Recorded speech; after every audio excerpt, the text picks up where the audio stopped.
dans le domaine des hydrocarbures, et c'est là où d'ailleurs j'invite l'ITIE à encourager le débat, mais il faut un débat sérieux, un débat vraiment objectif.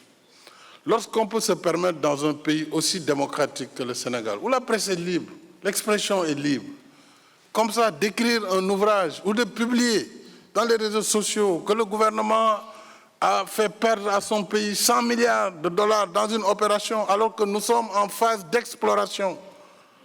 Et il est clair que dans la phase d'exploration et même de développement, il n'y a pas de taxes. C'est la loi, c'est le code pétrolier qui le dit. Et pendant des mois, le pays est tenu en haleine sur de faux problèmes. De faux problèmes. Pour prétendre qu'on a vendu le pays à des compagnies, etc., etc. Il est quand même bon que le débat soit ouvert, mais il faut qu'il soit un débat vraiment outillé, un débat où les gens qui parlent, ils savent de quoi ils parlent. Parce que c'est trop sérieux, le pétrole, le gaz, les mines, pour qu'on se permette tous les matins d'occuper les médias sur des considérations complètement fallacieuses.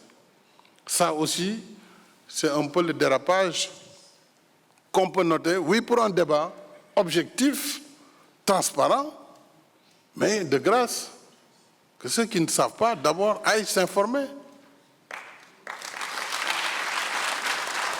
C'est ça.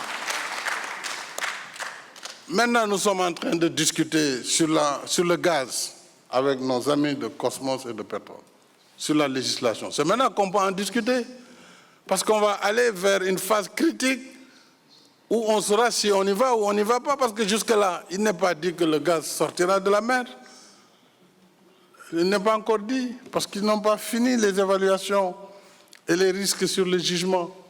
Mais donc, comment ils pouvaient payer des taxes, ou ceux qui les ont précédés et qui ont fait des opérations de farming, farm-out, qui sont des opérations naturelles dans l'industrie du pétrole. Alors, donc, oui pour le débat sur cette question, mais il faut que le débat soit encadré pour éviter vraiment de polluer inutilement et vraiment d'ennuyer le pays entièrement sur des questions qui n'ont pas lieu d'être. D'ailleurs, je soumettrai prochainement 3 projets de loi à l'Assemblée nationale au courant du mois de décembre prochain. Il s'agira donc du projet de loi portant nouveau code pétrolier, du projet de loi portant partage des revenus issus de l'exploitation future des hydrocarbures, donc du pétrole et du gaz, et d'un 3e projet de loi qui va définir le contenu local dans le cadre de l'exploitation du pétrole et du gaz au Sénégal. De surcroît, le Sénégal a adhéré en juillet 2018 au partenariat pour un gouvernement ouvert, pour plus de transparence dans l'action publique et une implication plus soutenue des citoyens au processus décisionnel.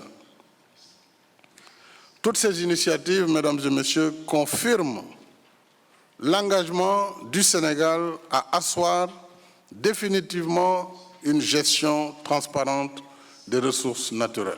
Un projet de décret portant modification du décret relatif au registre du commerce et du crédit immobilier est en cours d'élaboration pour encadrer la divulgation de la propriété réelle, et je demande au Premier ministre de nous le présenter avant la fin du mois de novembre, afin qu'il soit signé. Sous ce rapport, je demande au gouvernement d'élargir et de conforter le cadre collaboratif existant entre le Comité national ITIE et le ministère de la Justice, qui sont d'ailleurs liés non seulement par le voisinage, mais aussi par la succession, par la mise en place d'une plateforme nationale pour la collecte de renseignements sur les bénéficiaires effectifs. Au demeurant, je voudrais réaffirmer l'engagement du gouvernement du Sénégal à poursuivre la mise en œuvre de l'ITIE et la divulgation des bénéficiaires effectifs.